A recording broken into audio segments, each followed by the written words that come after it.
ಓಂ ಶ್ರೀ ಪರಮಾತ್ಮನೇ ನಮಃ.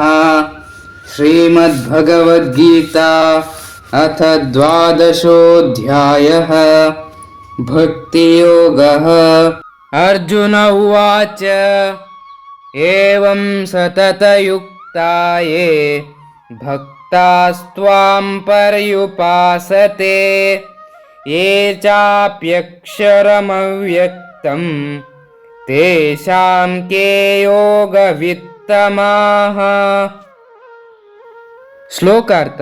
ಅರ್ಜುನನು ಹೇಳಿದನು, ಹೀಗೆ ಸದಾ ನಿನ್ನ ಭಕ್ತಿಯಲ್ಲಿ ನಿರತರಾಗಿರುವವರು ಮತ್ತು ಅವ್ಯಕ್ತವಾದ ನಿರಾಕಾರ ಬ್ರಹ್ಮನನ್ನು ಸಮರ್ಪಕವಾಗಿ ಪೂಜಿಸುವವರು, ಇವರಿಬ್ಬರಲ್ಲಿ ಯೋಗ ಮಾರ್ಗವನ್ನು ಚೆನ್ನಾಗಿ ತಿಳಿದವರು ಯಾರು? ಹರಿ ಓಂ.